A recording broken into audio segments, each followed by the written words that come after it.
So gusto mo maging isang halimaw sa kama. Yung tipong na hindi makakalimutan ng babae kung ano yung ginawa mo sa kanya. Yung tipong na tatawag-tawagan kanya, kukulit-kulitin kanya dahil gusto niya magpa-bang-bang dahil sa'yo. Ngayon, bibigyan kita ng 6 tips, man. Holmes, bro, whatever. Bibigyan kita ngayon ng 6 tips para maging isang halimaw ka pagdating sa kama. Yes, sir.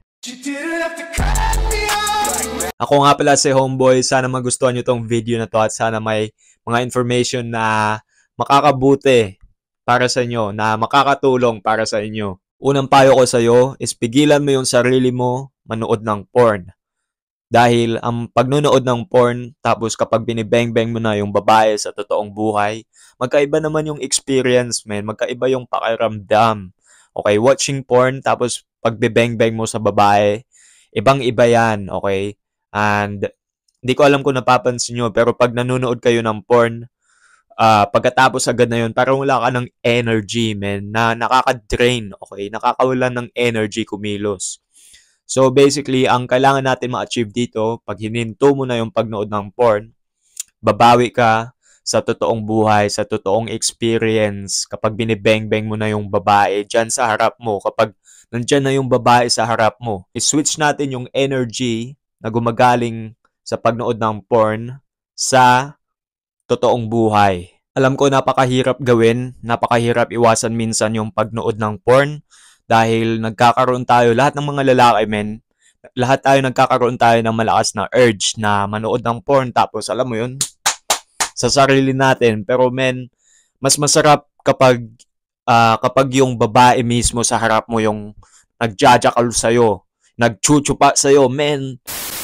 Bro, mas masarap yun sa pagnood ng porn.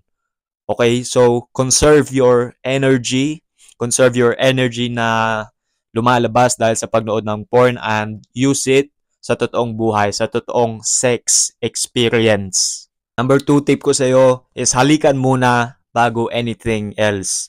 Gets mo ba? So, bago kayo mag-fuck, bago kayo mag-iyutan, halikan muna, men. And kapag hinahalikan mo siya, wag kang masyadong atat na atat, laway-lawayan yung bibig niya, men. Okay, you need to take things slow muna, and then you go for it. You go quick, or use, gamitan mo ng dila or whatever. Laway, man, I don't give a shit. Habang nasa halikan stage kayo, pwede mo rin siya kausapin. Pwede mo rin dagdagan ng sex talk, no? Pero kailangan subtle sex talk lang, like, gusto mo ba ako? Gusto mo ba to? Number 3 tip ko sa'yo, bago ka niya bigyan ng blowjob or kung ano-ano pa, dapat gentleman tayo, men. As bilang isang lalaki, dapat tayo muna yung bumigay sa mga babae, no? Tayo mag-provide. Kainin mo siya, boy. Let's go! Kainin mo yan, boy. Masarap yan. Parang pulutan. Parang adobo yan, men. Hindi, mas masarap pa sa adobo. Sweet and sour. Pag kinain mo siya, mas malaki yung tsansa na chuchupain ka niya. Okay? Tandaan mo yan, Holmes. May kasabihan, you give and then you receive. Okay? Pero number 4, pagkatapos mo siya kainin, magpachupa ka na sa kanya. Okay? Karamihan ng babae, mahilig sila bumigay, men. Hindi ako dadalawa ng isip na tatanggihan kanya sa BJ, na hindi kanya chuchupain dahil putang ina, kinain mo siya, men. So now, it's your time. Okay, oras mo na to para pagbigyan kanya. Oras mo na.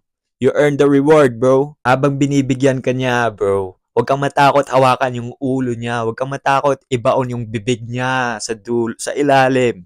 Huwag kang matakot dahil baka gusto niya nga yun eh. Moving on tayo sa number 5. Dito mo na ipapakita yung pagkahalimaw mo. As in, bro, dahil titirahin mo na yan. Let's go! Gagamitin mo na yung pinamana sa'yo ng papa mo. Hopefully, alam mo na kung saan yung tamang butas. Okay? Dahil dalawa yung butas dyan. Okay? Baka accidentally mapasok mo sa maling butas. Puta, ako pang sisisihin mo. Wag ako. Pero anyways, kapag tinitira mo na siya, birahin mo lang ng birahin, men. Ipakita mo na yung halimaw mo. Oras mo na to para patunayan kung sino ka talaga. Okay? Oras mo na to para pasigawin siya hanggang langit. Habang tinitira mo yan, pwede mo yan matinatawag na spanking.